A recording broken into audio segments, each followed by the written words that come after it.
It's a Wednesday night here in the MSR community, and it's showdown time. Ring night here for your Super Bowl 60 champion TJ and the Giants as they host Jugs and the 49ers. Heading on down to the Meadowlands. Of course, we got Hop producing behind the curtain, and we got Kylo in the booth with us. Kylo, how you doing tonight? You're doing well. Excited to be here. OG in Jugs. How does Jugs get the edge over TJ in a matchup like this? He's got to hope that the pass rush kind of get home. He's got to hope Nick Bosa can kind of help him out a little bit here. He can hope, Fred Warner can make some plays because otherwise, this defense is pretty depleted.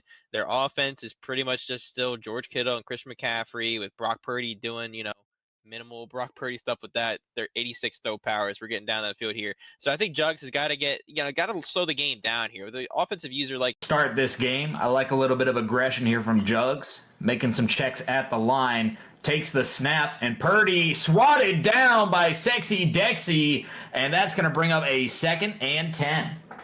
Yeah, it's kind of lucky that got swatted down too because he was throwing right at Kittle where TJ's user did not move from at all. A little bit of a rocky start there on that first play. That's what you get. Listen, you got to get to the run.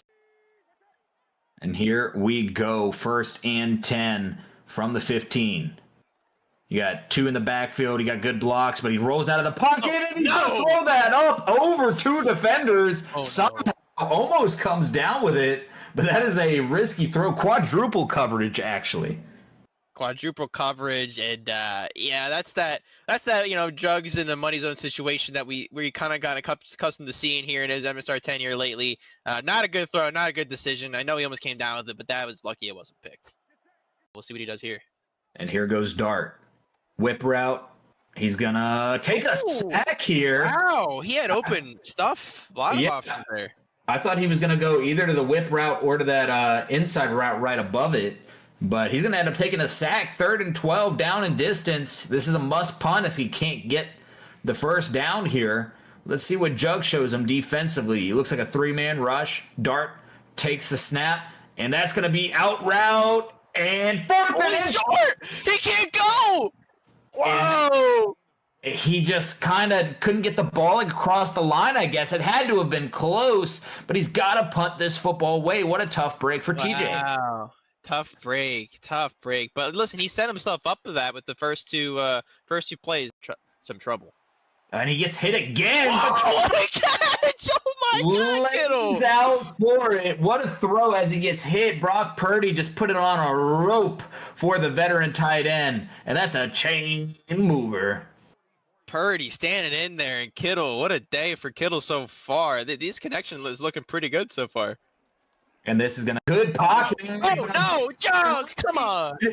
After a great start, this is where things start to get a little spicy here for Jugs. You've got to be able to maintain in drives like these and just an unnecessary deep throw. And that's going to be the first mistake of the day here for the 49ers. Yeah, I was kind of wondering when that passer is going to make him force the issue a little bit there. That time protection kind of held up. You had that out route on that slot receiver, the inside slot receiver. If you kind of just took what the defense gave him there, and that's the key for these users. You can make some good plays, but if you don't take what defense gives you, you're gonna have some issues. He just doesn't have the time. And honestly, Tyler, what I love about this patch is we saw last season how strong the play action was. Everybody was running it. Now you kind of have to weigh the risk of how quickly these defenders are going to get back to the quarterback. Well, I was just going to say, sure, that is a little bit. The pass rush can help with the play action, of course, but interception here, perfect timing, user pick, making things look easy for TJ. Yeah, this is a classic fourth quarter Jugs game.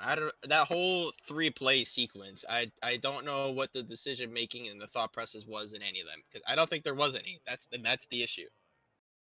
Well, and going back to what you were saying, yeah, it's the simple things that makes watching Jugs a little frustrating. But when you've been in the league for this long, this many years, and we're not even talking about the skill, right? Like, you're just making mental errors. You're just not fixing the small things, and then those small things pile up and they snowball, and that's why you can't kind of finish these games out. And I mean, against good competition, it's a 3-point game. You had so many opportunities to kind of ruin TJ's night, and it just didn't happen for one reason or another. But